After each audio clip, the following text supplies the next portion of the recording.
ta précieuse urakoze présence. kubwa kwawe, Merci pour ta fraîche onction. urakoze kubw'amavuta yawe masha. Utilise-moi comme tu le veux ce matin. Umureshe nk'uko ubyifuza kino gitondo, Fais que ma vie soit un canal pour atteindre tes objectifs. ugire ubuzima bwanjye umuringoti kugira ngo ushikire Je me intumbero yawe. soumets entièrement à ta volonté Ndaciye bugufi mu bugombe et bwawe à ta conduite hamwe no précieuse, kurongorwa Saint-Esprit. nawe mwemu yera. Merci Seigneur. Urakoze mwami, Au nom de Jésus. mu izina rya Yesu. Amen. Amen. Est-ce que tu peux acclamer le Seigneur? Urashobora gukoma amashyi menshi kubw'umwami. Alléluia. Haleluya.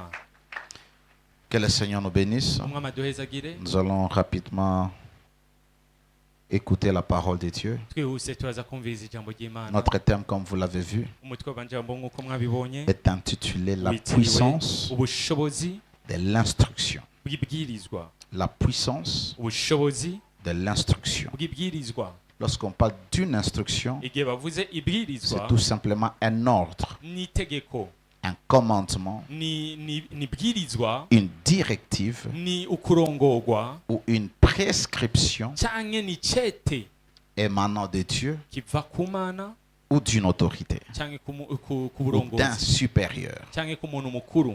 Une instruction est un ordre, Ibwirizwa n'itegeko est un commandement, ni ibwirizwa une rishizweho directive n'ukurongorwa ou une prescription canke ni cete émanant de Dieu.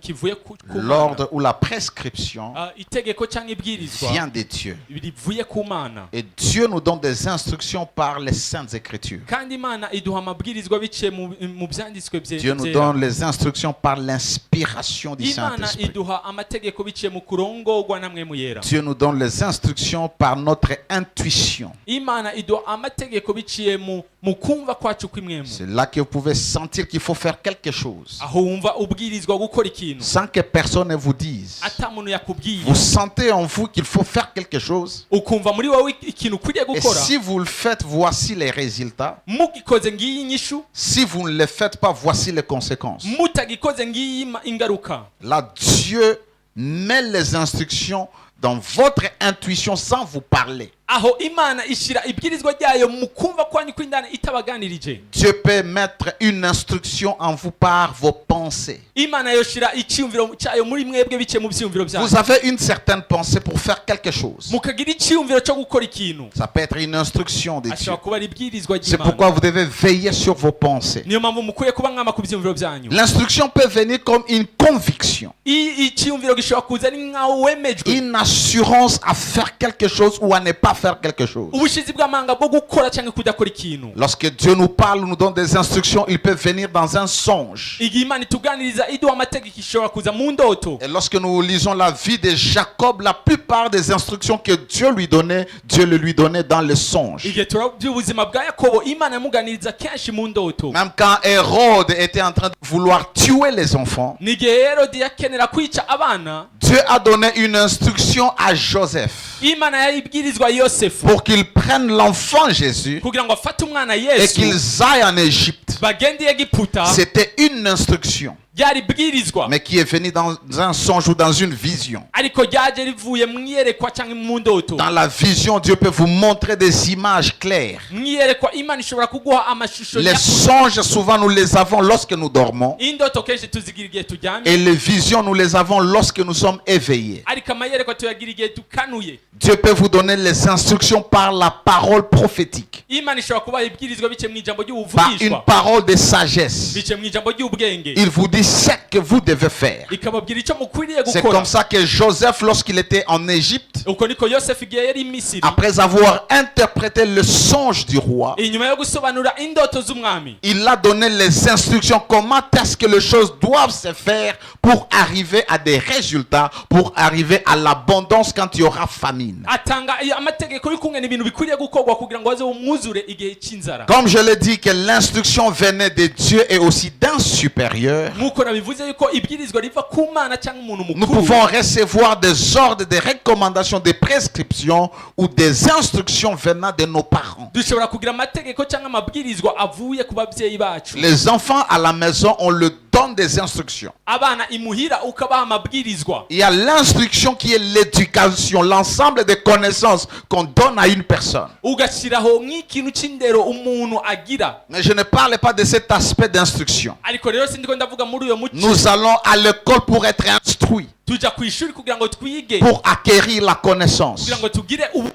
Mais ici, l'instruction s'arrête aux ordres, aux directives, aux commandements. Ariko hano ibwirizwa rigarukira ku mategeko, ku kurongorwa. Alors les enfants à la maison, les parents leur donnent des instructions. Rero abana imuhira abavyeyi babaha amabwirizwa. Comme à la maison, nos enfants ont des instructions à lire la Bible, Mwimuhira abana bafise itegeko à ryo gusoma maîtriser, à Bibiliya, mémoriser des chapitres et des versets. ryo gufata ku mutwe imirongo hamwe Ce sont n'ibice les instructions que nous leur donnons. n'amabwirizwa tubahereza. Dans notre maison, aucun enfant n'a le droit de prendre quoi que ce soit sans demander la permission. Mu nzu yacu nta mwana n'umwe afise uruhushya rwo gutora ikintu adasabye S'il y a uruhushya. des choses dans le frigo, ils savent, ils doivent venir, papa, est-ce que je peux prendre du jus? Nyimba hari umutobe muri frigo batazi yuko bategezwa kuza bagasaba uruhushya imbere yo Parce qu'on gutora, les donne des instructions. kuko twabatoje indero uko. On peut recevoir les instructions d'un serviteur de Dieu, Ushobora gutozwa indero imbere y'umushumba w'Imana, d'un responsable de l'église. umurongozi w'icengero. On peut recevoir des instructions d'une autorité, ça peut être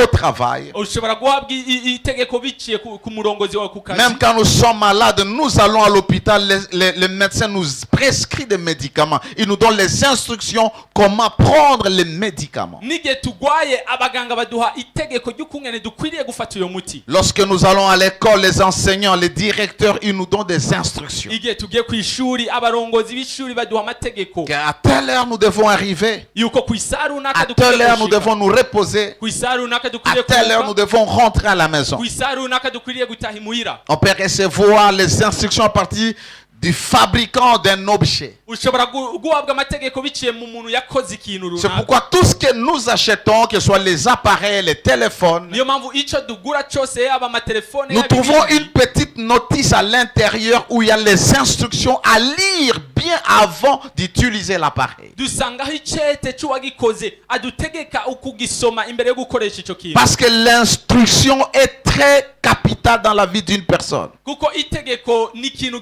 nyamukuru mu buzima Nous bw'umuntu. ne savons pas utiliser nos téléphones dans le plein potentiel de ces téléphones parce que pour nous, lorsqu'on a acheté un téléphone, tout ce qui nous vient en tête, c'est insérer la carte SIM et commencer à appeler. Ntituzi gukoresha neza telefone ibyo ikora byose kubera yuko twebwe tuzi gushiramo carte simu no gutangura Nous ne savons pas que nos téléphones ont des capacités, ont des richesses à l'intérieur non exploitées. Pourquoi? Parce que nous n'avons jamais lu ce que ce téléphone a comme instruction. Nitwigeze dusoma icete ujya we yayikoze yatwandikiye, niyo mpamvu tutazi ibinyegejwe muri iyo telefone. Alléluia. Alléluia. On peut recevoir l'instruction d'un leader d'un groupe, Ushobora kuronka amategeko biciye ku murongozi comme les w'umugwi. cas d'espèce dans nos départements ici à l'église. Nk'uko bimeze hano mu madepartement ku Et ishuri. l'instruction doit être donnée comme un ordre, ou Quand peut il- être donnée comme un ordre, Ibwirizwa rishobora gutangwa nk'itegeko, comme un conseil, nk'impanuro,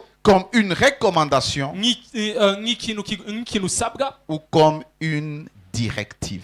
cyangwa nk'ukurongorwa. Ça peut être un ordre, Bishobora kuba ari itegeko, ça peut être un conseil. ashobora kuba ari impanuro, On vous conseille, mais bakabahanura, le conseil est une instruction. ariko iyo mpanuro ari Ça ikintu peut être usabwa. une recommandation ou une directive. Ashobora kuba ari ibintu utegetswe gukora cyangwa Alors ukurongorwa. l'instruction détermine ce qui doit être fait et ce qui ne doit pas être fait. Rero itegeko ni ikintu ukwiriye gukora cyangwa kudakora. L'instruction n'est pas tout simplement donnée comme ça. Lorsqu'une instruction est donnée, soit c'est pour faire quelque chose ou pour ne pas faire quelque chose. Igihe ibwirizwa ritanzwe ni kugira ngo ukore ikintu cyangwa ntugikore. Et vous devez savoir que tout ce que vous cherchez auprès de Dieu, Kandi utegetswe kumenya yuko icyo urondera cyose ku Mana, tout ce que les gens peuvent chercher auprès du diable, icyo abantu bashobora kurondera hafi ya Satani, cela sera caractérisé ou conditionné par des instructions. ibyo bizorangwa n'amabwirizwa.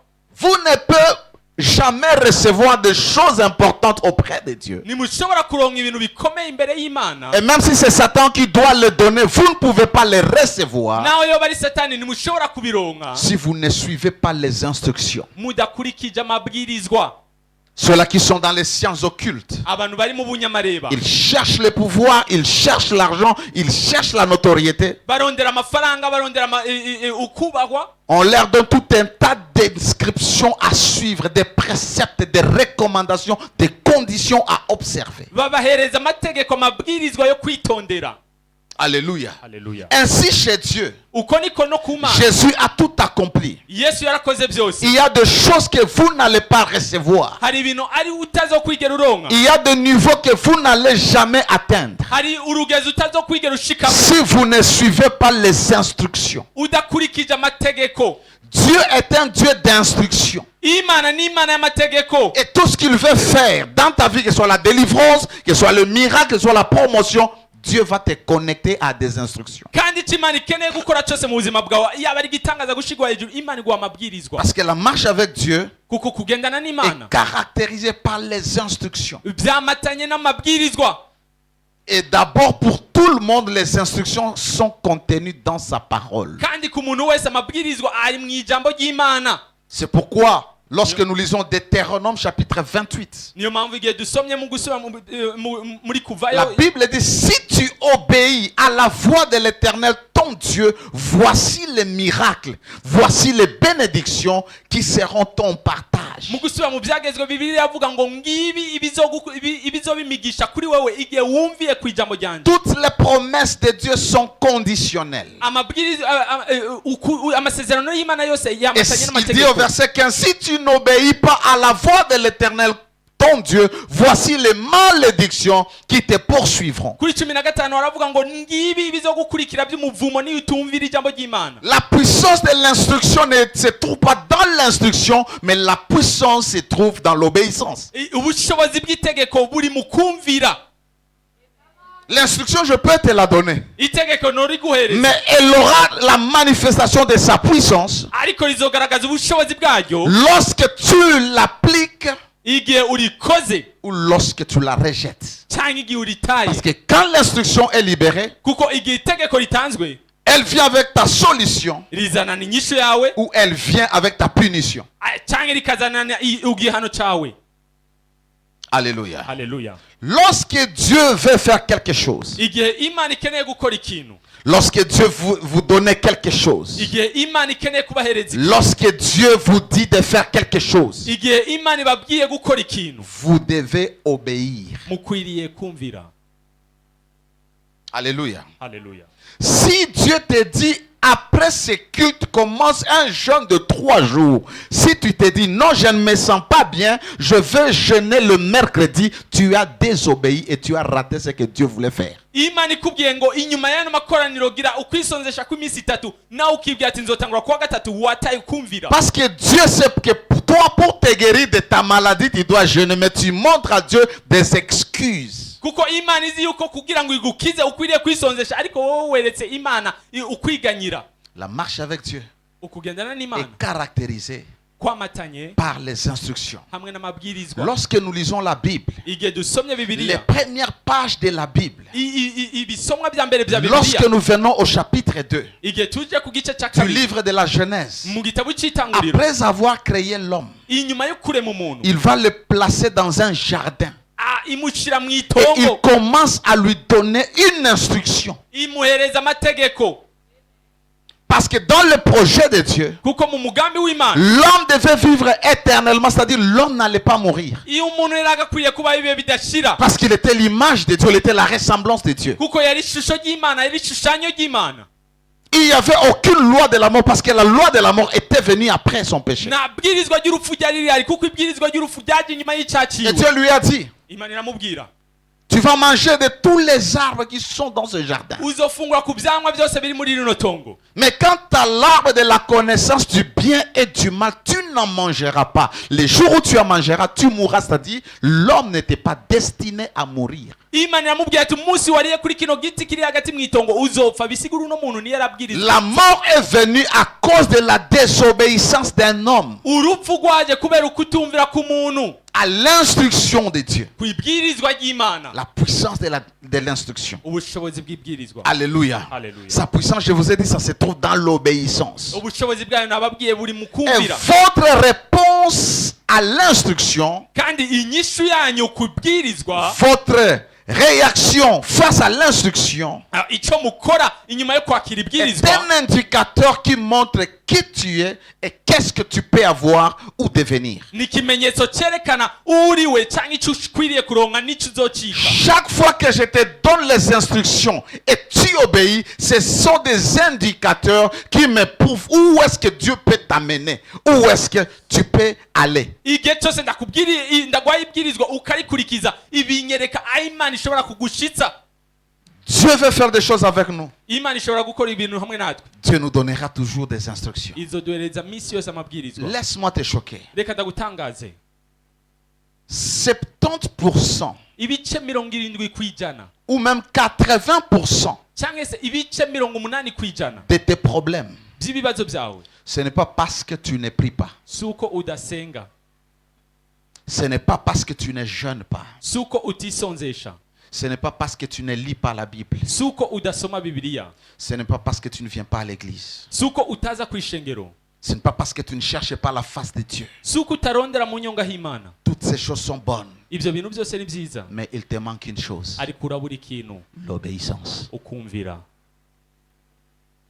Tes combats, tes problèmes, ta maladie, ibibazo byawe, ingwara yawe, tes limitations, tes frustrations, ukuzibigwa kwawe, ukugomba non pas kwawe, pour cause les sorciers. ikibazo si abarozi, Non pas pour cause Satan. ikibazo si satani, C'est toi-même ni wewe à cause de ta désobéissance. kubera ukutumvira kwawe. Tu ne fais jamais nta na rimwe ukora ce que Dieu te dit de faire. icyo Imana ikubwiye gukora.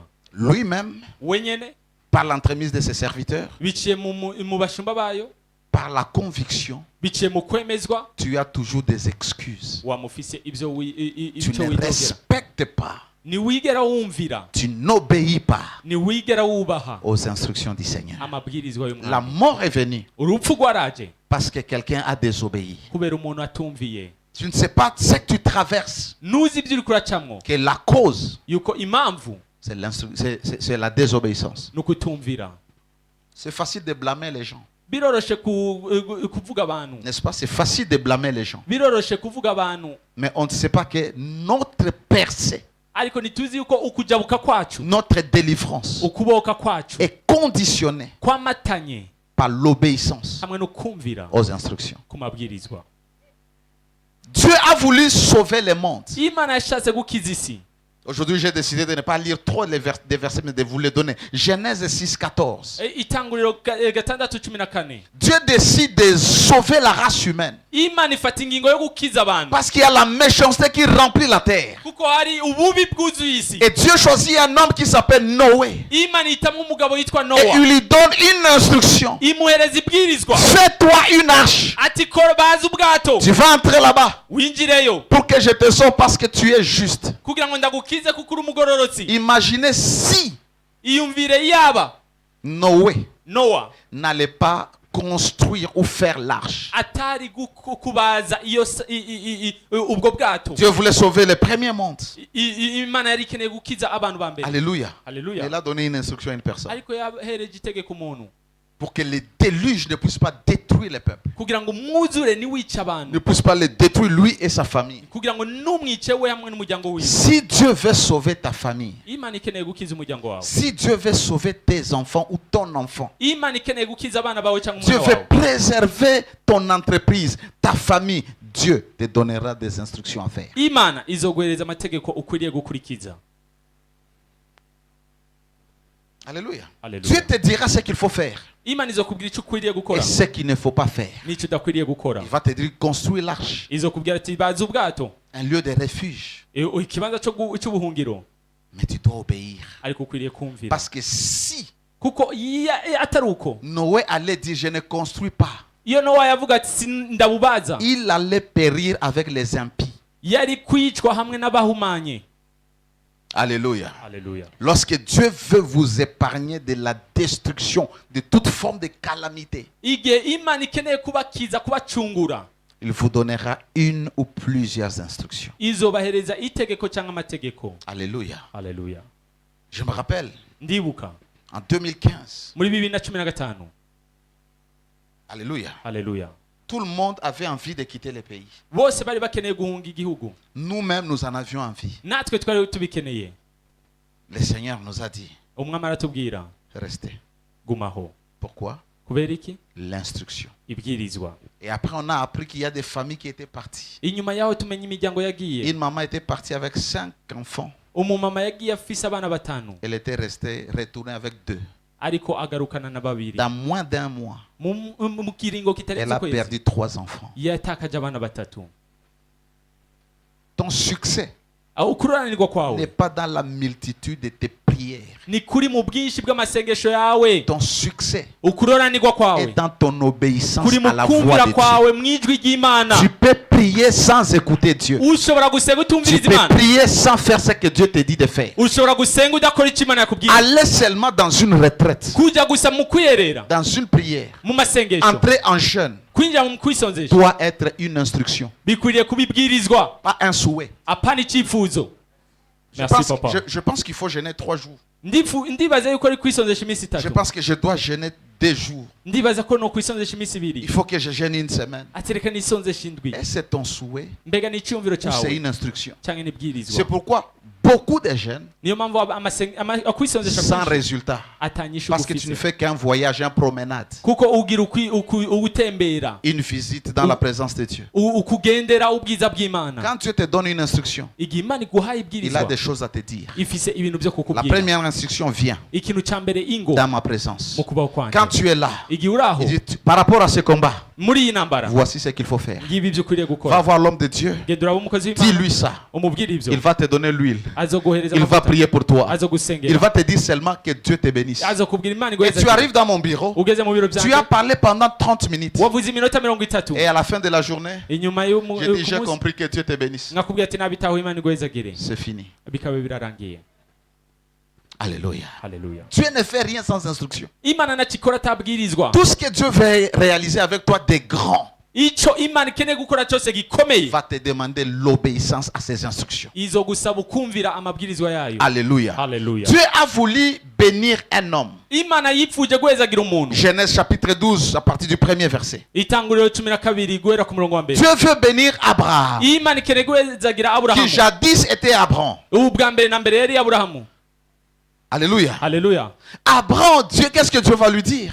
Uno mugabo ni iki Imana imubwiye? Quitte ton Va pays, mu gihugu cyawe, quitte ta patrie, va aho uvuka, quitte la maison de ton père. va mu nzu kwa so.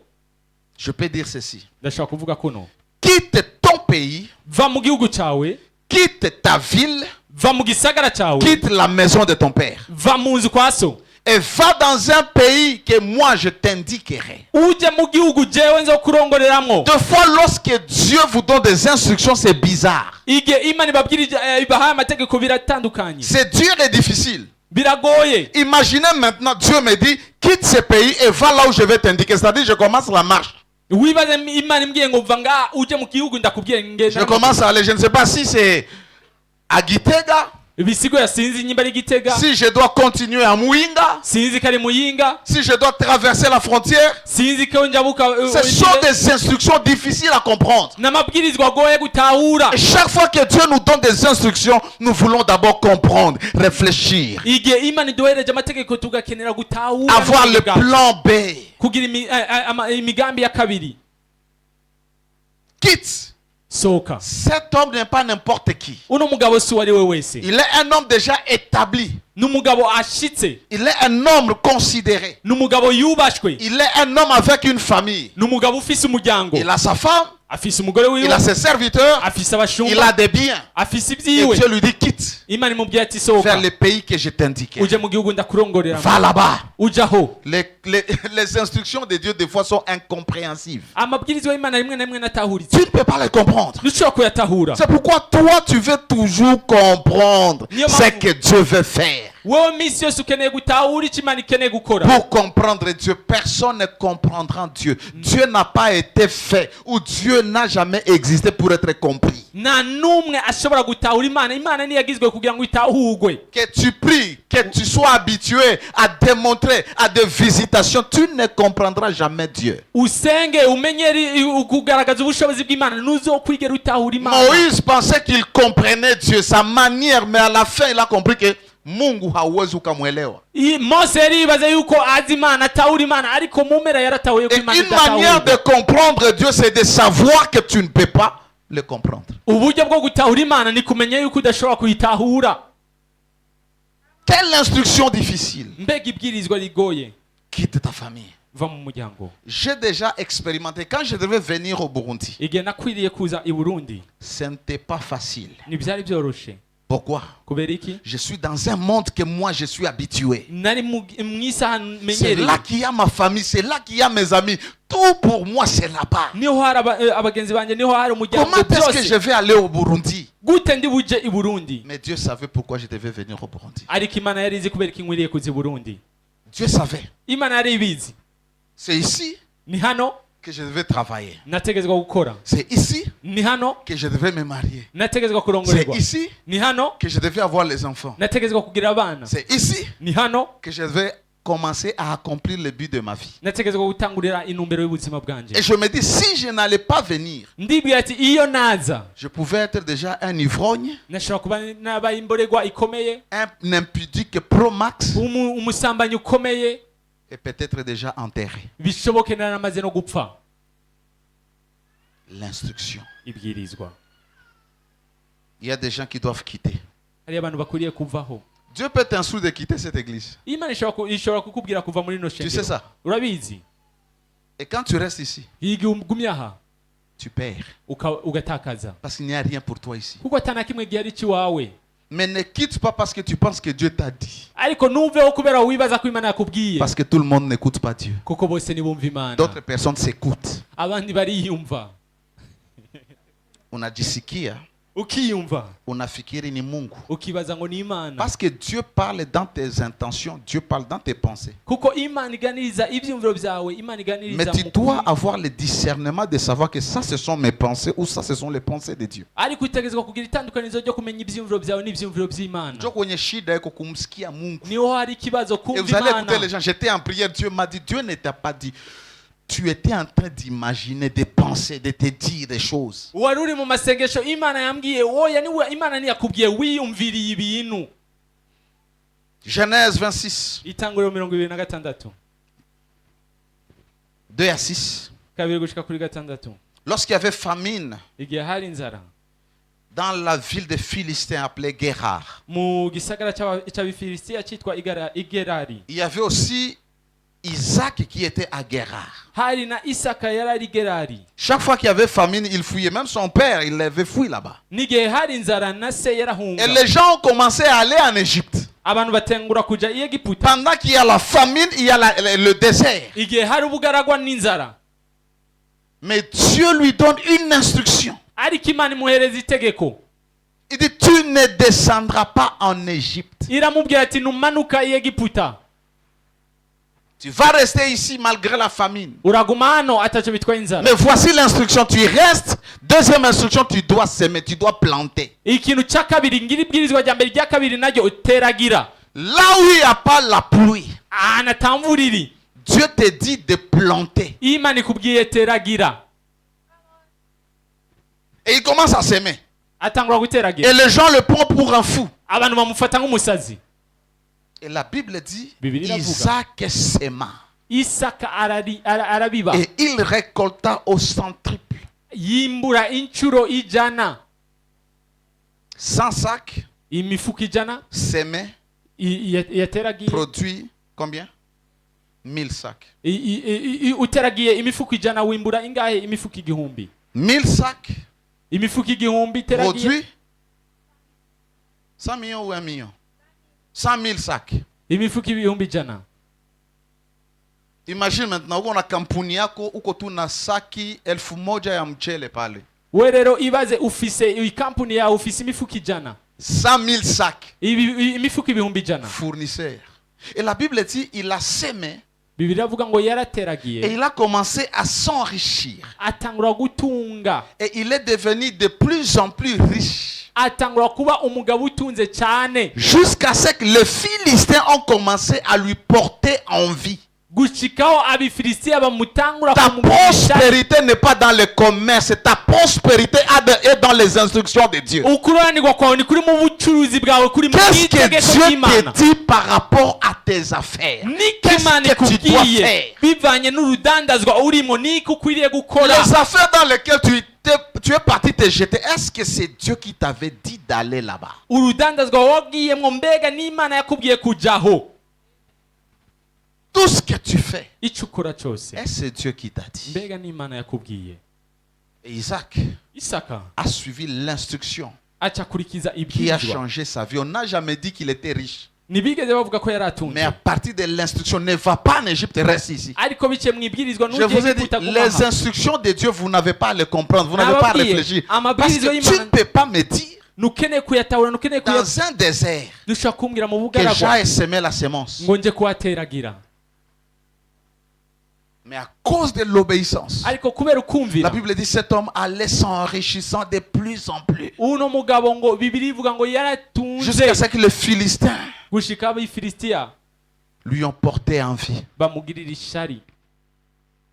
Je ne sais pas qui est cet homme riche Sinzi uno mugabo utunze que d'autres personnes commencent à envier. abantu batangura Et kwipfuza. l'envier, ce n'est pas pour avoir, c'était la jalousie. Uko kwifuza niko ari kuronka ibyo afise, yari ishari. Il y a une femme dans la Bible, hari umugore muri Bibiliya Ruth chapitre 3. Rusi gatatu, Mais lorsque vous lisez à son verset 6e, igihe musomye ku murongo wa gatandatu la Bible dit, elle descendit dans l'air d'abattage, Bibiliya iravuga ngo aramanukaho et suivit toutes les instructions de sa belle-mère. akurikiza amabwirizwa ya mabukwe we.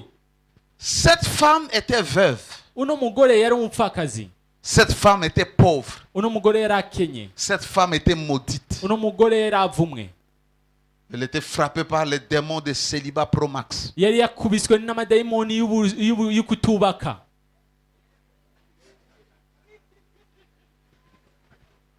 Les maris meurent.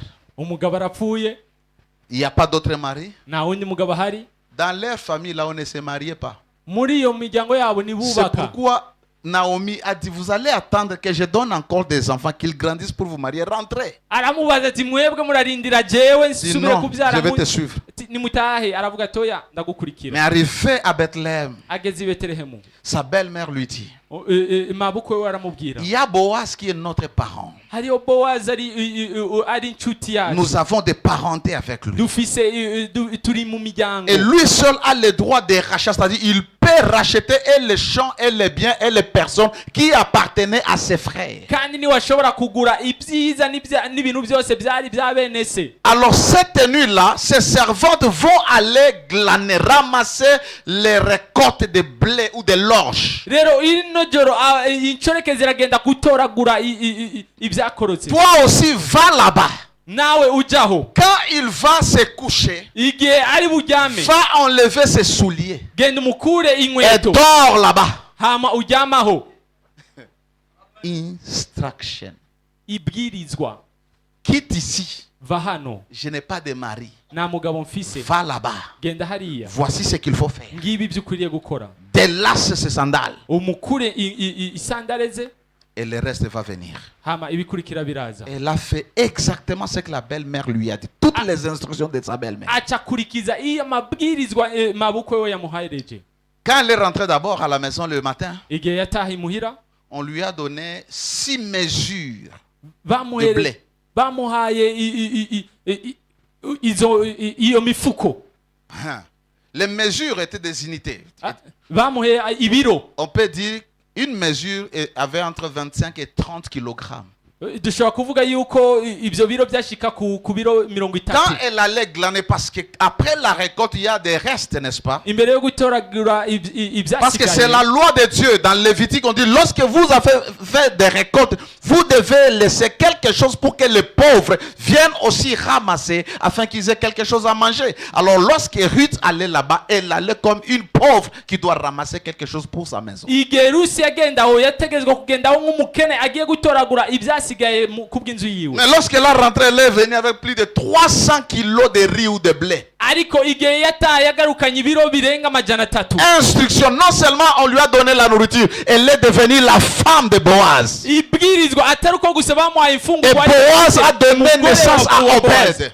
Bowazi nawe yabyaye Obedi. Obed a donné naissance à Isaïe. Obedi nawe yabyaye Isaya. Isaïe a donné naissance à David. Isayi nawe yabyaye. La femme est sous la malédiction. Umugore ari munsi y'umuvumo. La femme est maudite. Umugore yavumwe. Les Moabites étaient les descendants de Noé avec leurs filles. Abamowabi yari barabana ba Nowa hamwe Mais à cause d'une instruction, ariko kubera ibwirizwa la malédiction familiale a été brisée. umuvumo wo mu muryango uramanyagurwa. Jusque-là, tu souffres avec les choses de ta famille. Pourquoi? Tu n'aimes pas les instructions. Tu n'aimes pas les directives. Tu n'aimes pas qu'on te dise, va prier, fais ceci, fais ceci. Voici 7 ans, 10 ans, 15 ans, 20 ans. Le même problème perdure. Gushika n'ubu uracyafise cya kibazo nyene kubera utigeze wumvira ibwirizwa. C'est-à-dire de cet homme est venu notre Seigneur Jésus de la lignée physique ou la lignée naturelle. Bisigura muri uno mugabo havuyemo urubyaro, muri uno mugore havuyemo runo rubyaro rw'umwami Yesu. Frappé par la malédiction de l'inceste. Yakubiswe n'umuvumo À cause d'une instruction.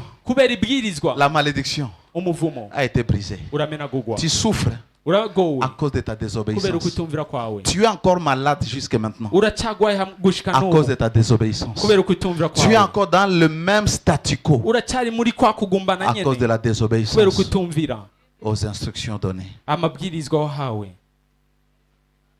Alléluia. Haleluya. Obéir aux instructions Kumvira ibwirizwa. a changé une situation désespérée. Cette femme n'avait plus d'espoir.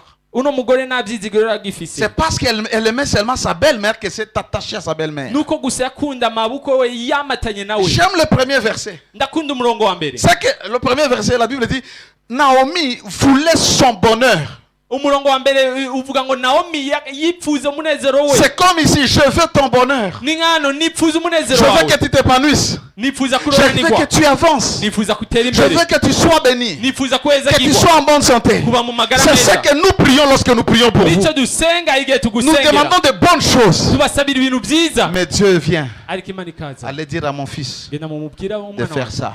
akora ibi. Va dire à ma fille Ubwira umukobwa de faire wanjye ça. akora ibintu. Ah, qu'est-ce que papa veut aussi me dire? Papa akeneye kumbwira iki? Papa pense que moi je ne prie pas. Papa yibaza ko nasenga. Les prières que tu fais, Amasengesho ukora c'est différent de la prière que tu reçois par instruction. biratandukanye n'amasengesho ukora igihe wahawe Oui, tu ibwirizwa. pries. Ego Mais urasenga quand je te dis, ariko igenda kubwiye va faire ça, genda ukore kuno c'est tout. birakwiye. Quand je te donne une instruction, Igenda guhaye ibwirizwa. regarde comment tu l'as obéi. Raba uburyo wumvira. Comment tu l'as obéi? Raba ukungene wumvira. Alléluia. Haleluya. Alléluia. Haleluya. Le célibat a changé, le veuvage a changé au mariage. Ukutubaka birahinduka. La détresse des ukubana années birahinduka. Umubabaro a w'imyaka amené le bonheur. bizana umunezero. Alléluia. Haleluya. Il y a un homme qui s'appelle Élie. Hari umugabo yitwa Eliya. Il y a aussi la veuve de Sarepta. Hari n'umupfakazi 1 w'Isareta. roi chapitre 17 verset 9 à 16. 1 roi Umwami wa mbere 17 17 9 à 16. icenda gushika kuri 16. Dieu va dire à Élie pendant qu'Élie a déjà fermé le ciel. Imana irabwira Eliya igihe Eliya yugaye ijuru. Il y a la sécheresse. Hari ukumagana. Il y a la famine. Hari inzara. Dieu donne une instruction à Élie. Imana itanga itegeko kuri Eliya. Va à Sarepta. Quitte ici, va à Sarepta. Ge- Et là, je vais pourvoir à tes besoins. Genda i Sareta aho niho nzoguhereza imamba. Tu ne vas pas mourir avec la famine. Tu ne vas pas mourir par ce qui frappe la nation. Mais toi, va à Sarepta. Là-bas, je vais te nourrir. Imana iramubwira ati jaho ndi bukugaburire. Ta provision surnaturelle se trouve dans une instruction. Imamba yawe yo mu buryo bw'imwemu iri mwibwirizwa. Imaginez Dieu Wiyumvire Imana capable d'instruire un oiseau ishobora kubwira inyoni qui n'a pas d'intelligence. idafise ubwenge. Et il met l'oiseau à l'épreuve. Imaginez le corbeau prendre un morceau de viande. Wibaze rero igikona gifata inyama. Ça pouvait être l'adresse changée. Va chez Élie, le corbeau allait changer d'adresse et allait manger sa viande. Kino gikona cyari guhindura adresse kikagenda C'est kwizira iyo pourquoi la nyama. Bible dit, lorsque un homme plaît à Dieu, il fait même que ses ennemis lui soient favorables. niyo mpamvu bibiri ivuga ati n'igihe umuntu anezereye imana ituma abansi biwe bagenda Lorsque bamugirira tu neza. es bien avec Dieu, même tes ennemis vont servir pour les objectifs de Dieu dans ta vie. igihe umeze neza n'imana n'abansi bawe bazokora kubw'impamvu y'imana mu buzima Tu bwawe. prends un corbeau ufate igikona qui mange la chair gifungura inyama et tu donnes la chair ukagihereza inyama pour qu'il l'amène à un homme. kugira ngo kiyishire umuntu, Tu lui donnes le pain. ukagihereza umutsima. Va demander l'histoire de monsieur le corbeau et le renard. genda ubaze igikona hamwe n'ijyambwa yo mu Tu ishyamba, comprendras. uzobitahura. Alléluia. haleluya. Mais l'instruction, ariko ibyirizwa, l'obéissance, ukumvira, Dieu a fait que même le corbeau obéisse à l'instruction. byatumye n'igikona cyumvira ibwirizwa. Et haleluya. quand il arrive là-bas, ashitse aho il trouve une femme en train de ramasser les bois pour aller faire un peu des gâteaux, manger, mourir. asanga umugore ariko arategura inkwi kugira ngo ajye kwirira Élie agatsima va saluer kiwe. la femme Eliya et lui dire qu'est-ce que tu as à la maison. aramubwira ati niko ufise Il dit non, imuhira. la sécheresse frappe tout le monde. aravuga ati ukumagana La gukubita famine bose, frappe le pays. inzara yarateye mu gihugu. Quand tu marches avec Dieu, les histoires de la famine, des crises monétaires, ça ne te concerne pas. igihe ugendana n'imana ukumagana ubukene wewe La n'ibikuraba, conjoncture, ça ne te concerne pas. Il Que vit nous le bien- dollar tombe ou monte, ça ne te concerne pas. amadolari aduga amanuke wewe ibyo n'ibikuraba. Parce que Thank you, chaque fois Papa. qu'il y aura des situations difficiles, kuko igihe cyose hazoba hari ibihe Dieu te bigoye, donnera des instructions pour échapper. imana izoguhereza ibwirizwa kugira ngo ubivemo. Il peut y avoir une crise économique. hashobora kuba hari ikibazo cy'ubutunzi Dieu mu te gihugu. dit, imana ikakubwira chaque dimanche, buri wa tu mungu donneras une offrande spéciale uzotanga ishikanwa pour ridasanzwe garantir ta provision. kugira ngo wowe ushikamire imamba C'est une yawe. instruction. nibwirizwa. Alléluia. Alléluia. Alléluia. Alléluia. Et Dieu, Élie maintenant instruit la femme d'aller. Ok, vous en avez que peu. Allez d'abord me faire moi Eliya aravuga ati sawa mufise bike genda jewe munegurire mbere et venir hama muzane entre nous. hagati yacu. Moi, je viens là. Je ndaje. Toi, tu as l'argent. wowe ufise amafaranga 1 million. umuriyoni. Et je te dis de ces 1 million, nkakubwira ati muri uyo tu muriyoni me donnes moi, Papa Abel, umereze je papa 950 000. Reste avec 50. ibihumbi 90 n'amajana Qu'est-ce que tu vas dire? amajana 90. Qu'est-ce que tu vas dire? ni kuri uvuge Après avoir travaillé, tourné, Cameroun, je ne sais pas où. wagiye Cameroun na hehe. Papa, je sais pas, hein. Mais Désobéissance. ugutumvira. C'est-à-dire, elle va commencer à argumenter avec Dieu. bisigura tangura guharira Elle va, n'Imana. Seigneur, regarde, je mettais cet argent ici pour faire ça. ati Mana heraba D'ailleurs, nakoze ce bino pasteur n'est pas spirituel, il est charnel. kandi no mupastori n'umunyamubiri Il est cupide. akunda Il aime amarongo l'argent. akunda amafaranga. Une veuve, avec umupfakazi son enfant, avec un pot de farine, hamwe n'agafarine gake, un peu d'huile pour faire les chapati. agafu gake hamwe Et l'homme de Dieu lui instruit, fais-moi d'abord, je vais manger moi, pas toi. Pas toi et ton enfant, mi-fest. aramubwira ati jewe ubwa mbere banza unkorere jewe umutsima wanje. Et la femme est partie faire le gâteau, uno mugore ajya gukora kwanza amené umutsima auprès de l'homme de Dieu. awuzana imbere y'umukozi L'homme w'Imana. de Dieu a mangé. umukozi w'Imana afungura Et le miracle a commencé. igitangaza kica Pendant kirakurikira. tout le temps de la sécheresse, igihe cyose la cy'ukumagana farine n'a pas manqué dans sa maison. ifarine niyigeze ibura, L'huile n'a pas séché dans sa maison. ifu niyigeze ibura, n'amavuta niyigeze abura. Instruction. ibwirizwa Instruction. ibwirizwa. Si Dieu te dit Imana ikubwiye de donner ton véhicule là à un frère, gutanga ujya muduga wawe kuri mwene tu data, vas dire non, non, ça ce n'est pas Dieu. Il faut que Papa Abel me parle comme ça. Oui, Lui, tu c'est vas mon dire, père. Il faut que. D'ailleurs, tu vas dire Seigneur, si Uca c'est toi wibwira qui ati, me parles. ati, Vous nyimba ari savez, wewe. les bébés spirituels ont ce langage. Muraza abana mu Si buryo c'est bw'imwe toi qui me bafise parles, je iyo ne parle mvugo. pas que tu es bébé. Si c'est toi qui me parles, Ati, parle nyimba aussi wewe. à papa. genda ubwire na papa, Hii gari yangu ni pane. jewe imodoka yanjye ndayitange. Nous avions notre premier véhicule, nous l'avions acheté. imodoka yacu ya mbere twari twayiguze, Haikukuwa ya ajabu na hata unashauza gari shafanya isha, unajua tu na wetu. niyo ari imodoka ya hatari. Sasa unapiga ni problème kwanza. uyakije byari bigoye. On a changé la peinture. turayihindura. Non, non, c'était un taxi. On a acheté pour faire les taxis. Twari twayiguze On n'a même pas fait 3 mois avec ces véhicules. ntitwayimaranye n'amezi 3.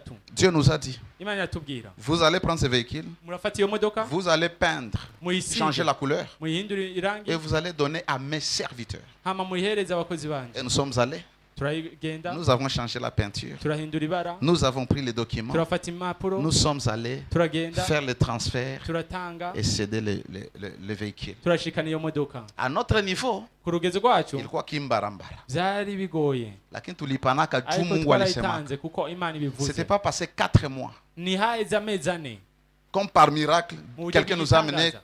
une RAV4 avec 4 portières. umuntu atuzanira RAV4 À ifise un imiryango prix 4 très bas. ku giciro kiri hasi C'était cyane. un don de Dieu. Yari ingabire y'Imana. Instruction. Ibwirizwa. Et quelqu'un a dit, Umuntu aravuga ça c'est quel véhicule a donné au serviteur de Dieu. iyi ni modoka n'Imana. Tu as questionné, wowe ufise kubaza nous nous avons à obéir. twebwe natwe dufise kumvira. Et à partir de ce temps-là, Kuva igihe on achetait des véhicules, twagura imiduga on les vendait. tuyidandaza. Instruction. Ibwirizwa. Tout ce que tu as Icyo ufise cyose pour ta survie, ku bwawe Dieu te demande. Imana iragusaba.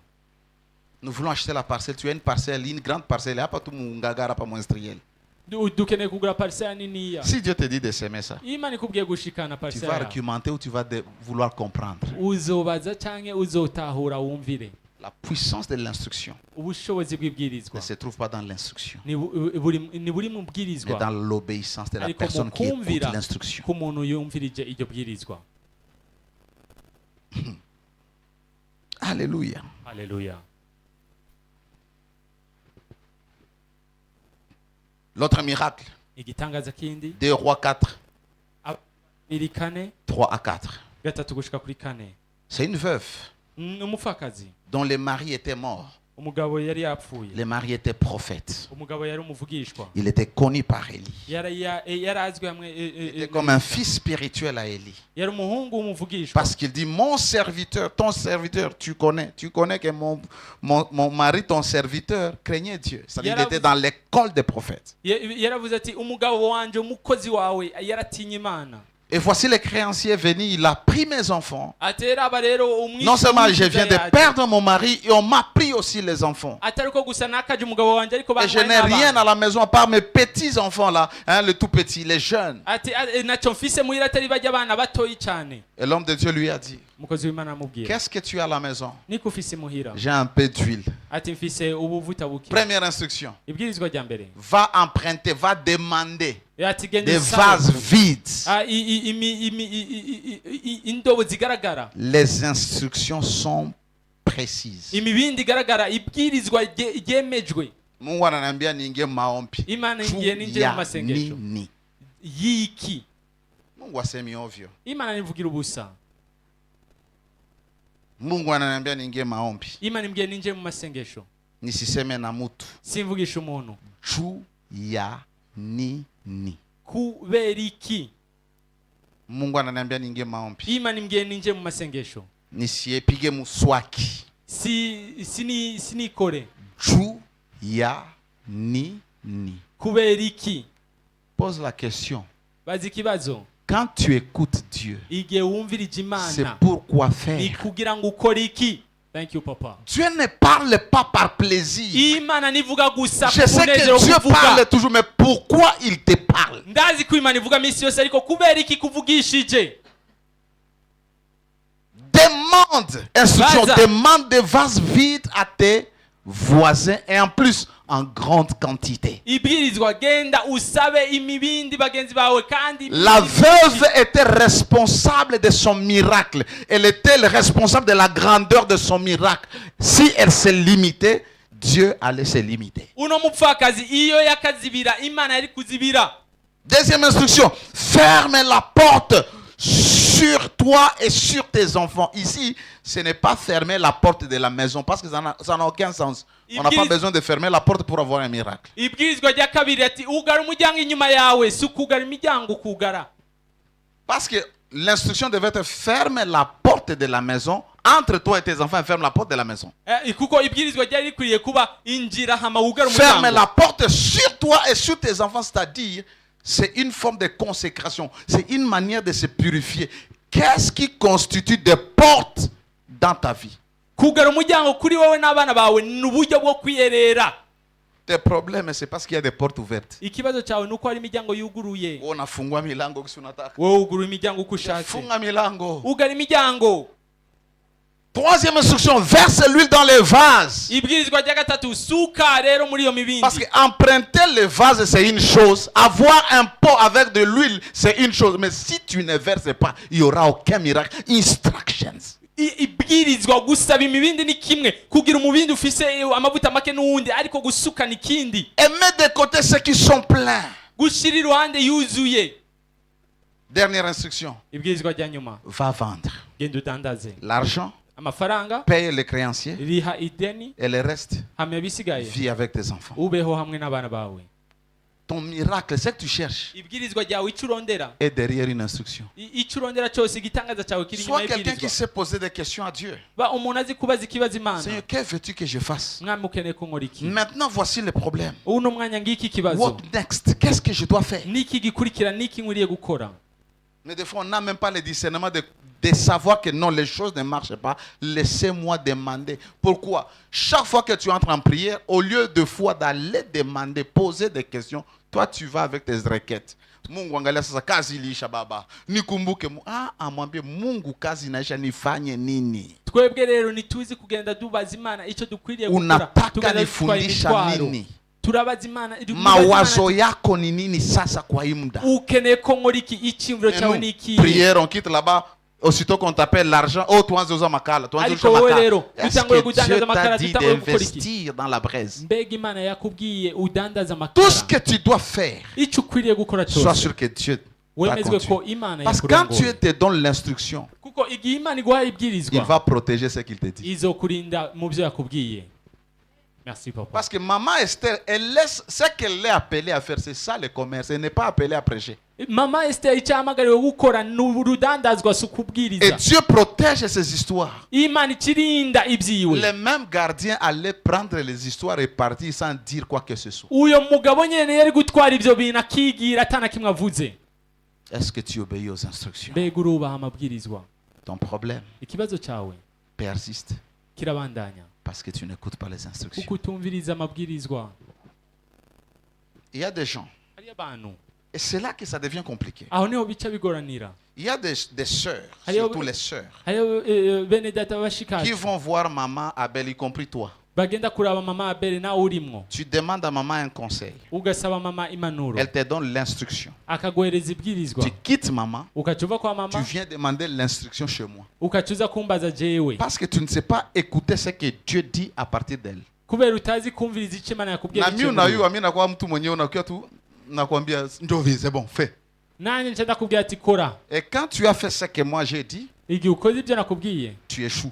ukaca unanigwa. Or l'instruction Kandi ibwirizwa n'était pas venue de moi. ntiryari ryavuye iwanjye. Dieu a mis ton instruction Imana yashyize ibwirizwa dans ryawe maman Abel. muri mama Abeli. Vrai ou faux? Ni kweli?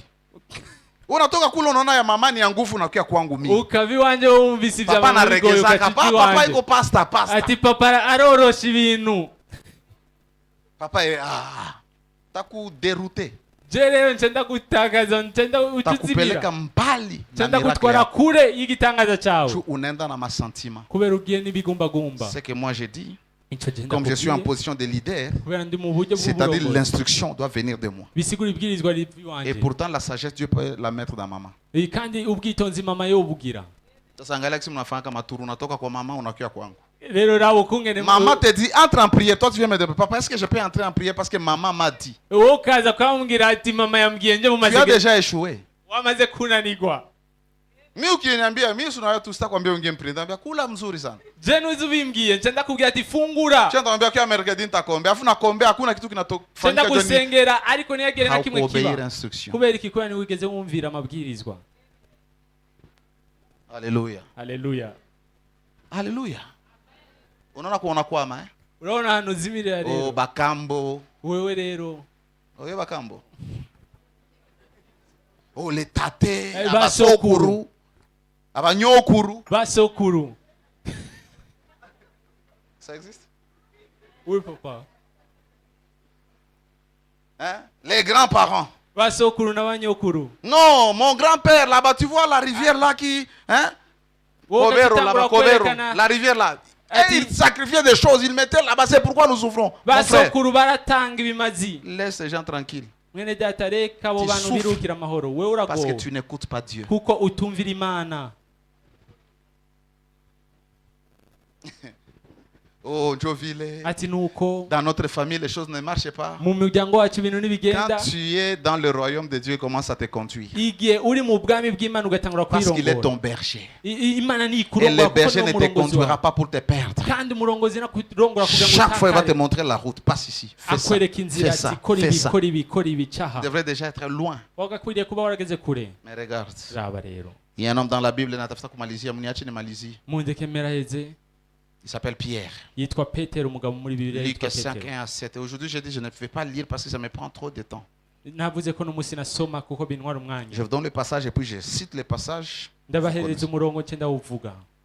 Jésus arrive Yesu arashika. là où Pierre est avec ses frères. Aho Petero Je ari parlais de n'abene se. Luc. Nariko ndavuga Luka Chapitre 5, igice cya gatanu verset 1 à 7. umurongo wa mbere gushika ku ndwi. Luc 5, 1 à 7. Luka igatanu rimwe gushika Alléluia. ku ndwi. Jésus arrive là où Pierre est, Yesu aragera aho Petero ari à côté du lac. iruhande y'uruzi, Et il dit, il instruit à Pierre. iruhande y'ikiyaga arabwira Petero Entre dans ta barque ati winjire mu bwato bwawe et avance en plein eau. hama winjire hagati mu mazi. Les instructions de Dieu, Ibwirizwa ry'Imana des fois, ça peut vous énerver. akenshi birashobora kukubabaza. Cet homme, alienda tupa mkwabo usiku wote. Uno mugabo yagiye Le filet. kuroba, yagiye Il a kuroba jeté ijoro son filet ryose. toute la nuit abakupata hata kandugu. Ijoro ryose yarobye ntiyigeze Kasambaza. aronka n'akadagara kamwe. Fatigué, Arushe, confus, yamaze énervé. yamaze Tu kubabara. sais, les pêcheurs là, vous ne les connaissez pas. Murazi abarobyi Une fois sur les rivages là-bas, il y a plein de clients. rimwe na rimwe yajyanye Mais dans sa barque ici, il n'a rien. mu bwato bwe watana kimwe afise, Iko najuwaza kupale leo si tunakulaka bikwara ya kuchoma. ariko aribaza ati je rero n'umunsi turaza gufungura iki, Makoki ya kuchoma. turaza kurya Les tilapia grillés. turaza kurya amatirapia. Aujourd'hui, il n'y a même pas de tilapia amené à la maison. ariko n'umunsi rero na tirapia Frustré. narose.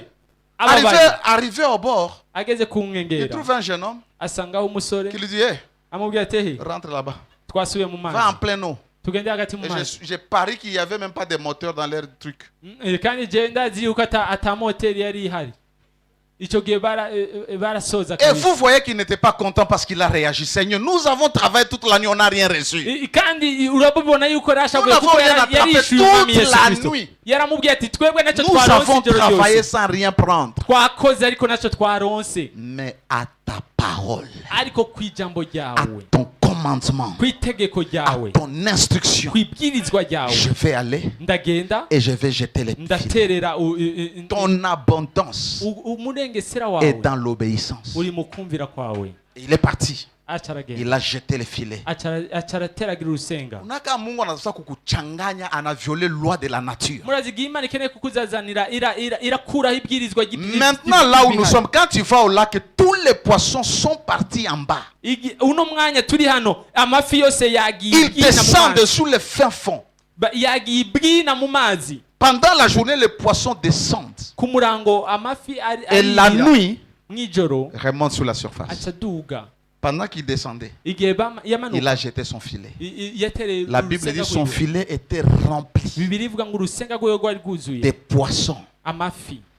Il a appelé les gens pour l'aider. acahamagara abantu bamufasha Jusqu'à ce que la barque commençait à s'enfoncer. gushikaho ubwato bwatangura kwibira Inajaa samaki mpaka inatafuta zamu. bwuzuye amafi gushika yaho Si ça avait cette hauteur, c'est une petite hauteur là-bas qui s'est montrée parce que la grande partie était dans l'eau. igice kinini cy'ubwato cyari kibiye mu mazi À cause de l'instruction. kubera ibwirizwa. Il pouvait dire, Seigneur, je ne peux pas. yashobora kubwira ati J'ai mwami déjà essayé. ati namaze Ici, kugerageza ça ne marche pas. Écoute Hano la voix du nibikunda, Seigneur. umviriza ijwi Là ry'Imana. où tu as échoué, aho wananiwe c'est là où il y a ton miracle. niho hari igitangaza cyawe. Là où tu as échoué. aho wananiwe Le grand problème, ikibazo kinini les gens, gikomeye. lorsqu'ils essaient quelque chose et que ça ne tient pas, ils pensent que Dieu n'est pas dans cette chose. abantu igihe bagerageje ikintu Non, j'ai essayé une fois, deux fois, ça n'a pas tenu. Non, continue. naragerageje rimwe kabiri Peut-être ce n'est bandanya pas encore le moment, mais continue. bishoboke si umwanya ariko Là où il a bandanya échoué, là où il n'a pas attrapé, aho ataronse c'est là qu'il a reçu. niho yakiriye Et il a appelé les autres. acarahamagara abandi. Alléluia. Haleluya. Il est temps que tu commences à écouter ni Dieu. igihe cyaho wumviriza imana. Tu aimes te conduire seul. Urakunda kwirongora wewe C'est nyine, pourquoi les choses ne changent pas. niyo mpamvu ibintu bidahinduka. Quand je te donne une instruction, igihe ndaguhaye ibwirizwa suis à la loupe ukurikiza iryo bwirizwa ce uko que je riri t'ai dit. icyo nakubwiye. C'est que je t'ai dit kwambia unaona ile chupa kwanza niwaambie kwanza siri moja. Unaona chupa nilikupatia. reka ndaguha ibanga, urabona kajya gacupa naguhereje, Usicheze na ile ni bombe. ntukine nayo, ni bombe. Ile nilikupatia usione ni kitu ya kawaida, usione ile Bijya naguhaye udogo. ntubibone ari buntu buke gusa. Ni bombe tu inaweza ikakufanyikisha kama inaweza kukuharibu. Ni bombe kuko ishobora kugutungisha cyangwa ikakonona. Alors, shurti kwanza tembea ndani ya utakaso mbele uenjoy. Rero ugendere mu kwera imbere y'uko binezerererwa. Nguvu ziko ndani. Ubushobozi buri ndani. Jus kama sio inaweza ikakuharibu. Kuko atari uko bishobora. Alléluia. Haleluya. Ça a une forte puissance. Bifise ubushobozi bukomeye. Tu dois être préparé à ça. Tu ne l'appliques pas comme l'huile de l'eau. Tu pries lorsque tu l'appliques. Nubishiraho nk'ari amazi gusa nk'amavuta y'amazi. Oya Tu ne usenga. vas pas dire non, aujourd'hui je n'ai pas l'huile, alors je mets là-bas. Ça, tu pries quand tu mets. Ibyo rero uyakoresha utegerezwa kuba uri Tu kurasenga. accompagnes ta prière. C'est que tu demandes. C'est la faveur, c'est la guérison, c'est la délivrance. C'est la victoire. C'est toi, c'est l'argent, c'est toi. Amafaranga ni wewe. Instruction. Ibwirizwa. Ton miracle se cache derrière une petite instruction. Ibwirizwa. Un homme, Umugabo. Jésus guérit ses yeux Yesu akiza amaso yiwe avec la boue. hamwe n'icondo. Il lui dit, aramubwira va te laver genda wiyoge dans les réservoirs de Siloé. isirowe. Sans cette instruction, atari iryo bien bwirizwa que Jésus l'ait touché, naho Yesu yamukozeko il n'allait pas voir. ntiyari gubona. Suivre l'instruction à la lettre. Gukurikiza ibwirizwa. Mais quand tu commences à réfléchir, ariko igihe tu utanguye annules kwiyumvira tout ce que Dieu voulait faire. utukuraho icyo Imana yari ikeneye gukora. Alléluia. Haleluya. Les noces de Cana, je vais terminer par ça. Ubukwe bw'ikanani ndaheraheza n'ibi. Prochainement, je vais continuer avec ce qui reste. Ubukurikira nzobandanya n'ibisigaye. Jean 2, Yohana 2 1 à 11. rimwe gushika kuri 12. Jésus, sa mère et ses disciples, ainsi que les frères de Jésus, Yesu Kristo hamwe n'abigishwa biwe na nyina we na bene se sont invités dans une fête de mariage. batumiriwe mu bukwe. Et quand ils arrivent là-bas, Bageze aho banakula, banakunywa, bana-enjoy. barafungura, baranwa, barajya. À un moment donné, Hahera akanya le vin finit. umutobe urahera. Na unayo aba bamolangiste aba bakunywa chupa. Murazi rero abinywera vinyo Abapendaki pombe ntibakunda ishe kufete. yuko vino yabo ihera. Au moins asikule, Byopfuma adafunguye lakini akunywe. ariko yinwere. Et maintenant le vin est fini. Aho rero vino yaheze. C'est sûr que c'était un homme important. Ni by'ukuri yari umuntu akomeye. Le fait que ça manque, on a hata si tukienda kwa fete unakula chakula ambayo unakunywa ifete ilikuwa butamu ya fete ni kukula na kunywa. Uburyohe bw'urubanza ni kurya no kunwa, Sio kuvala. si kwambara.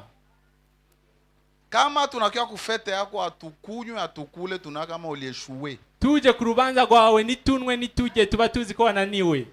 Kuko bengine kama abondance ya chakula ndio inatumaka batu bana shana. Harabandi umunengesera w'urubanza niwo utuma batangura avec la nourriture à la maison. bagendana imfungurwa imuhira. Batu banachekaka kushana mu anglais iko tu take away. Kama unafanya take away unashana. Ugize rero take away wewe uba wamaze gutwara gutekera. Mais wao uitoe kwenye duka ama kwenye restaurant uretoa kwenye fête. Rero wewe ugize take away mu rubanza. Et maintenant le vin est fini. Aho rero vino yaheze. Fête inaanza 18h 19h. Batu watarudia kunyumba yawezekana. Batu bashazoea zile fête za 22h, 23h, même à 1h du matin. Abantu bamenyereye urubanza rubandanya gushika bwire Et tu cyane. vas voir dans les fêtes, ceux-là qui boivent ne quittent pas avant. rero muzobona mu rubanza abanwa Toi, tu vas manger, tu vas ntibasoko donner ton cadeau, tu t'ennuies, tu rentres à la maison. Mais les molanguistes, abinywera agacupa c'est ça même. Eh, C'est là qu'ils boivent. abinywera Ils agacupa restent. Même si bagumaho les mariés partaient, naho umugabo n'umugore eux, ils vont bogenda rester. bo Et bagumaho maintenant, il n'y a plus de vin. kandi aho rero nta vino yari Il igihari n'y a plus de vin. nta yari igihari Et celui qui était en charge. uwari abijejwe D'ailleurs, la mère de Jésus a remarqué. nyina wa yesu arabibona Nakuwa najiuliza huyu mera alikuwa na parente na ule mtu komana ni ajua kama amba batu wa bana asha ingia na mstoki ana mvinyo unaisha. uno mumere yari abizi yari yamaze kwinjira muri stoke arabibona yuko vino yaheze. Et la mère de Jésus n'est pas partie dire à celui qui a organisé la fête. nyina wa yesu niyagiye kubibwira uwateguye Elle est urubanza partie dire à son fils Jésus. agenda kubwira umuhungu we Ils yesu n'ont plus de vin. ati ntibagifise Pourquoi? vino Parce qu'elle savait que Jésus était capable. kubera iki kubera yari abizi yuko yesu abishoboye Ils n'ont plus de vin. ntiyagira vino. Et Jésus, vous connaissez la réponse de ça? murazi inyishu ya yesu Femme, qu'y a-t-il entre toi et moi? ati mugore niki gihari hagati yanje nawe Mon heure n'est pas encore venue.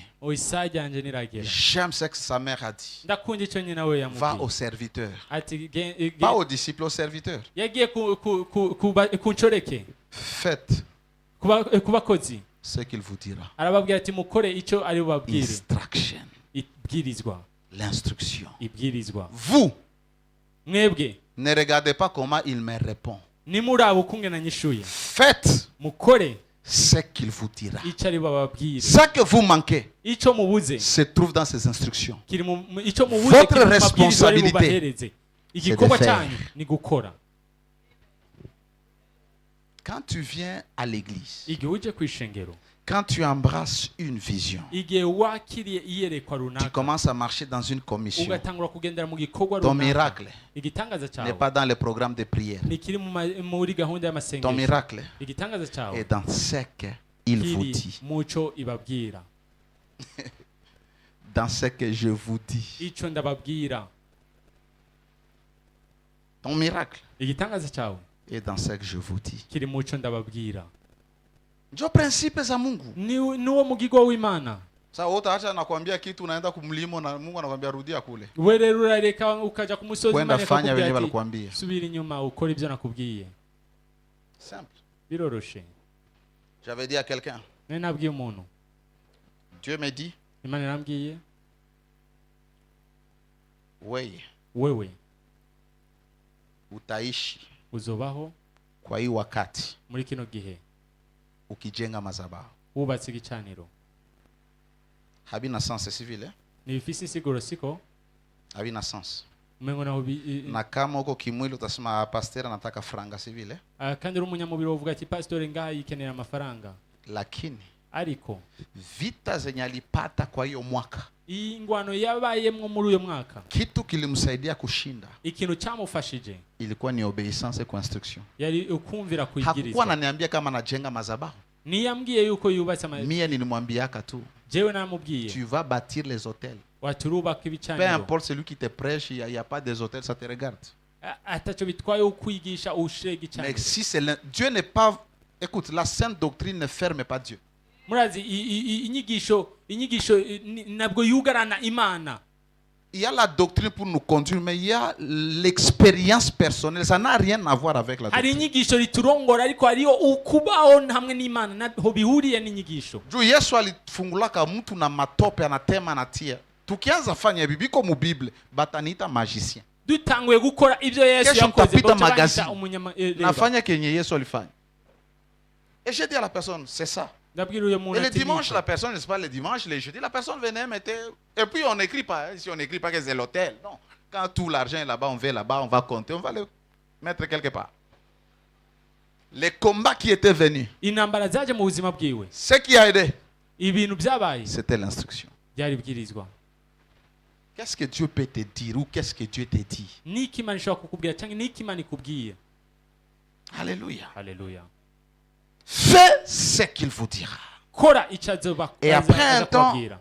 inyuma y'akanya kama alishimamaka, nyimba yarahagurutse, kama alifanyaka nini, nyimba yakoze iki, tunasikia tu akaambia wale wa serviteurs, turumva gusa abwiye abo bakozi remplissez d'eau ati mwuzuze vases. amazi Nous avons besoin du vin. Toi, tu nous parlais de l'eau. Quelle corrélation? mwuzuze amazi mu bindi twe dukeneye Parce que les vino, miracles wowe de tubwiye Dieu ne se amazi. produiront jamais là où tu t'attends. Ibitangaza by'Imana ntibizokoreka aho witeze.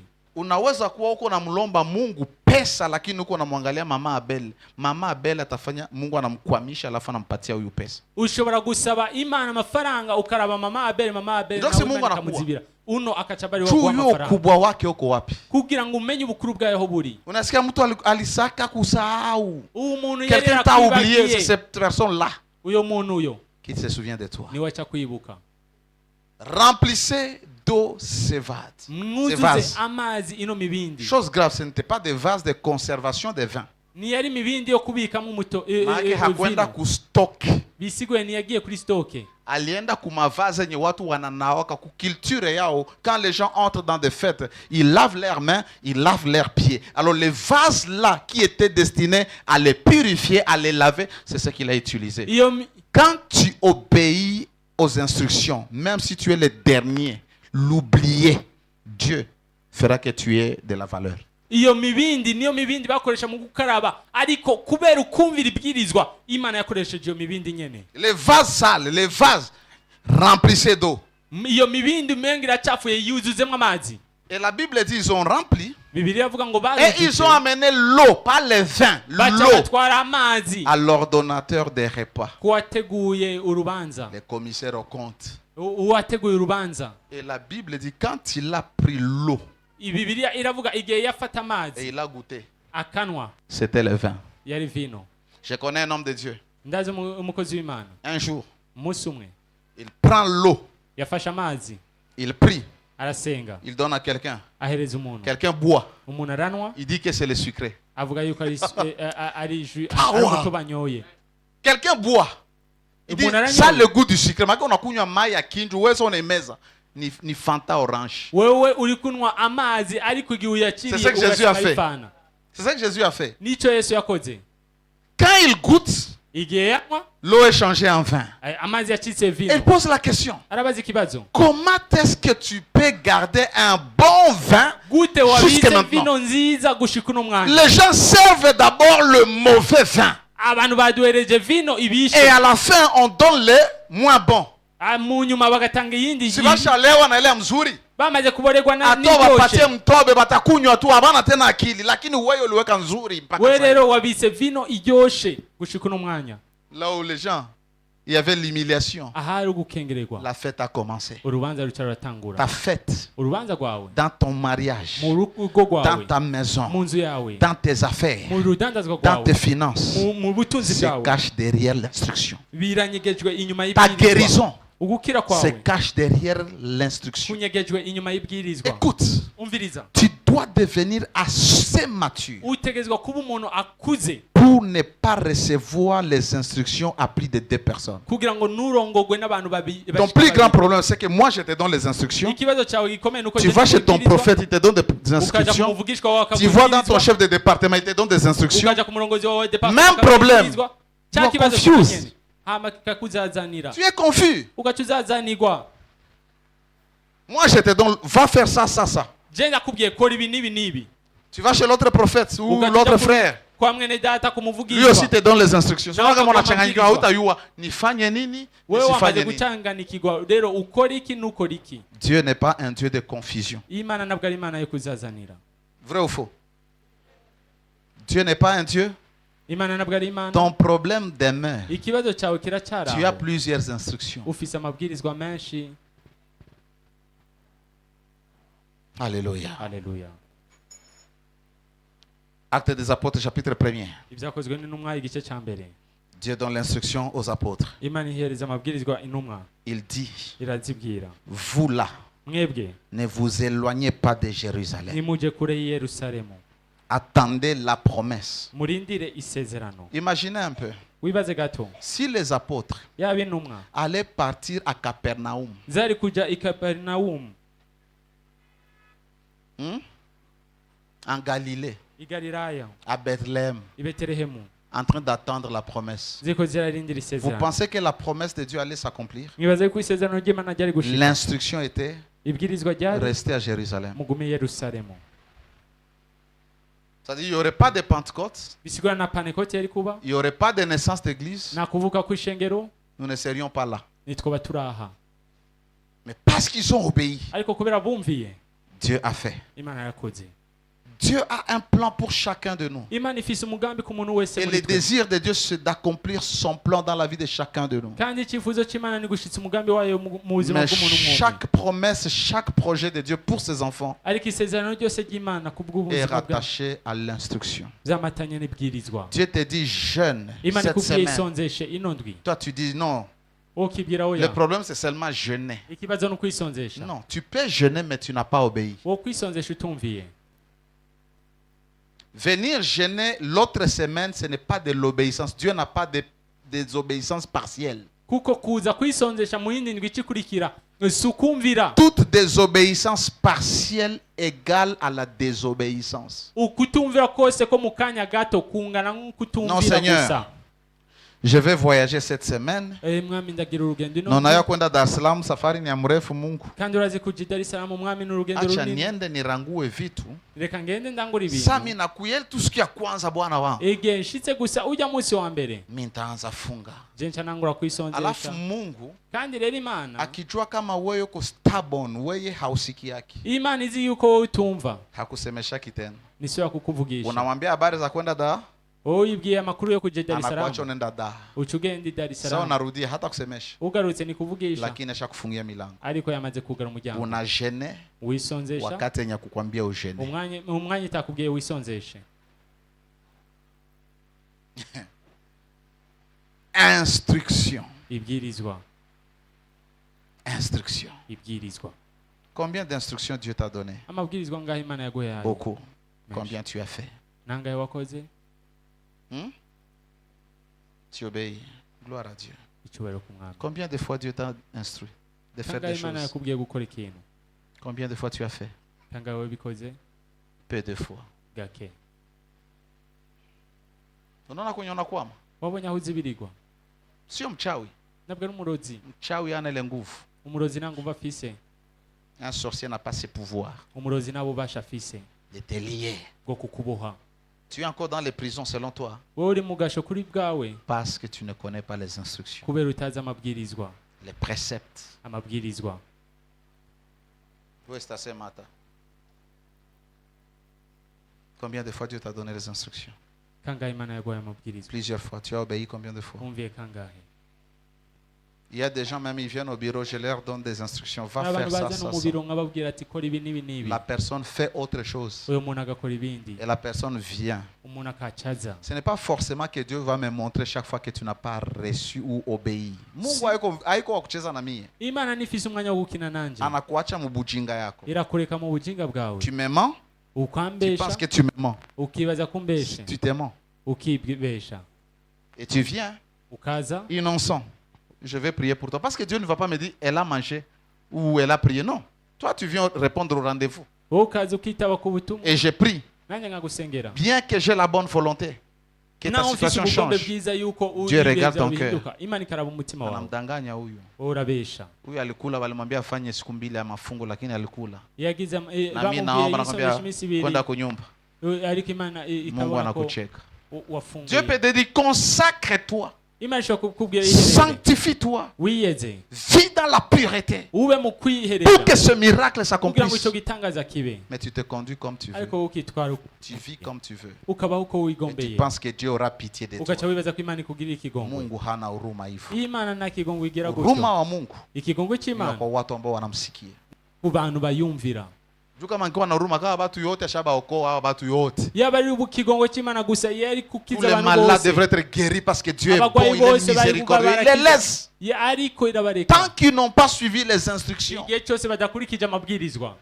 Quand il y a des instructions où si tu rang social yako kwanza. Igihe habaye ibwirizwa niwirabe wowe gihe Maman Abel, c'est mon épouse. Lorsque Dieu donne une instruction, si elle ne suit pas, elle ne va pas recevoir le miracle de Dieu. Mama Abel n'umufasha wanje ariko igihe Imana itanze ibwirizwa nabikurikire naronka igitangaza Il y a des choses que Dieu fera parce que je suis son mari. hari ibintu Imana ikora mu buzima bwe. Mais il y a des choses que Dieu fera dans sa vie parce qu'elle écoute la voix du berger. ariko hari ibindi Imana ikora mu buzima bwe kubera yumviye ijwi ry'umurongozi. Alléluia. Haleluya. Ne raisonne pas, ne te prends pas qui tu es. Moi, je suis le frère, l'ami à papa. Même si nous dit de jeûner, nous allons manger. Unakole makanisa ye pasteur akipana jeûne yana kulaka ugali. murazi amashengero umwungere atanze ibwirizwa ryo Naomba kuye kwisonzesha kabisa kuna piga sai masosiso na manyama. we agafungura. Alléluia. Haleluya.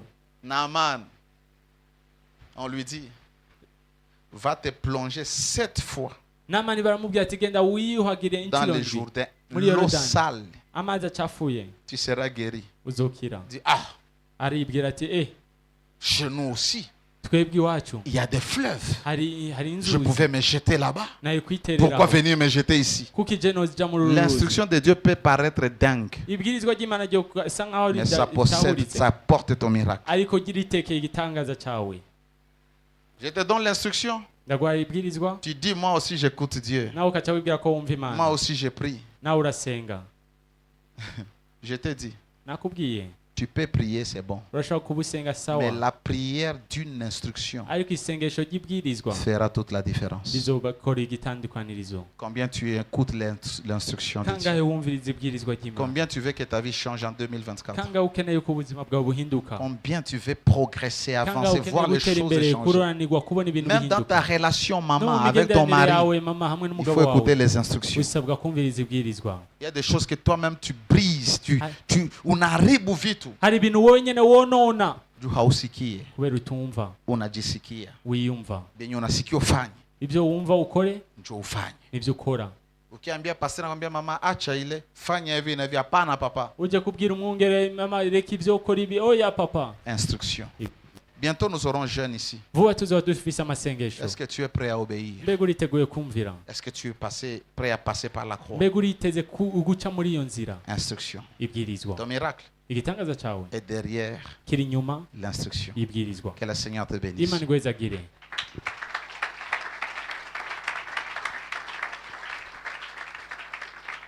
Alléluia. Haleluya. Ouvre ton cœur à Dieu. ugura umutima wawe ku Mana. Tu connais combien de fois Dieu t'a instruit? urazi kangahe Imana yakuhaye Il t'a dit de amabwirizwa? prier. ikubwira gusenga Tu n'as pas prié. ntiwigeze Il usenga. t'a dit de jeûner. yakubwiye kwisonzesha Tu n'as pas jeûné. ntiwisonzesheje. Il t'a dit de te réveiller chaque nuit. yakubwiye kubyuka buri De joro telle heure à telle heure, même 30 isaha minutes. runaka